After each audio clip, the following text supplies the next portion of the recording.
Hey, it's Nate with Pulse PEMF, and it's time to continue our Principles of Pulsing series.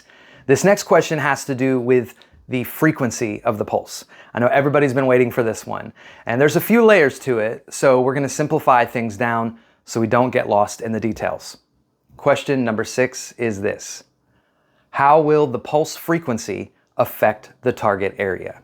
Whether you are using our world-class spark gap units or the celebrated XL Pro, you can manually adjust the pulses per second or frequency of the pulse. On our spark gap units, it's a simple one dial control affecting the magnetic field strength and the pulses per second simultaneously. On these devices, a higher magnetic field strength will yield a lower pulses per second, and a lower magnetic field strength will yield a higher pulses per second. Now, as a disclaimer for this video, today's principle can be applied to any Pulse PEMF machine. However, we are going to be discussing some specific settings that can only be achieved on our solid state technology. So for more information about how to get incredible results with your Pulse X, EQX, X1, EQX1, or EQXX, I encourage you to also watch my video interview with Pulse product specialist Chris Sambera and Kalila Clark on how to get the most out of your spark gap unit. Now, the pulses per second setting on the XL Pro offers 19 different presets without affecting the magnetic field strength. So it's not uncommon for us to get questions around what each setting is for. However, not every PPS setting is going to have the exact same result with every single user. So to keep things principle focused, let's look at the top 3 factors that we can consider to help us best determine the ideal pulse frequency for each setting. The first factor to consider is the time of day. Since we encourage whole body pulsing as a way to start every session, the PPS setting can make a big difference in how a user feels after the session ends.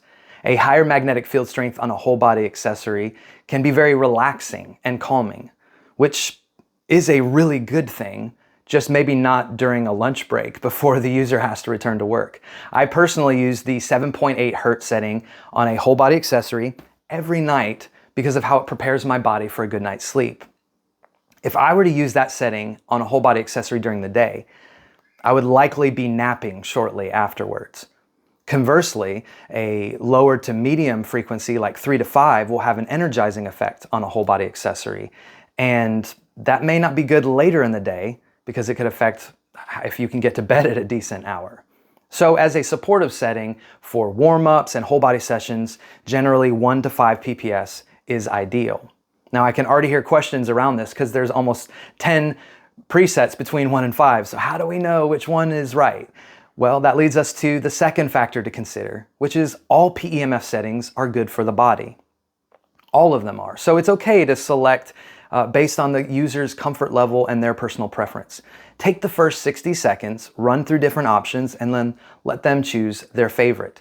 There's no need to complicate this part because people's preferences and tolerance levels will change the more that they pulse.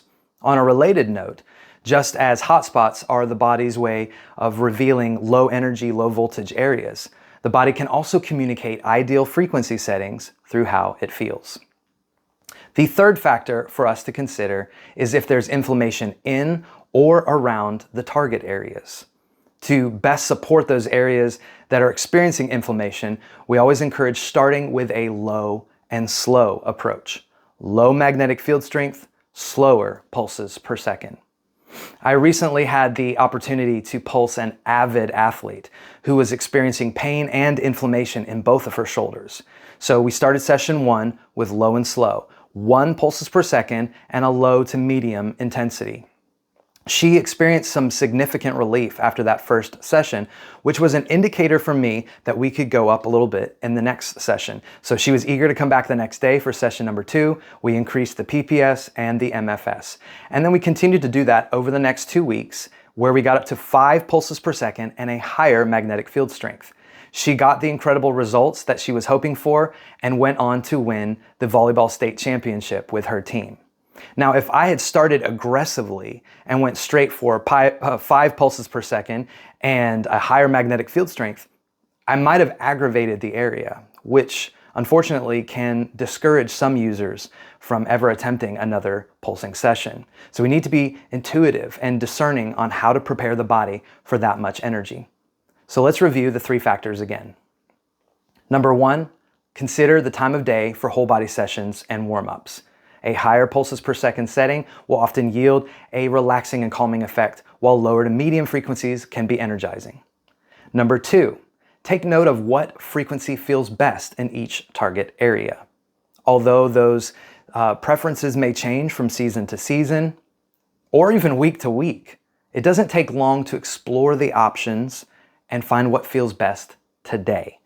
And factor number 3 is if there's inflammation in or around the target area, start with a low and slow approach, and then increase the intensity and frequency as soon as possible. As you ask yourself the question, how will the pulse frequency affect the target area? Remember these 3 factors, and you can find an ideal PPS setting every time. This leads us to session duration and magnetic field strength, which we're going to cover in the next video.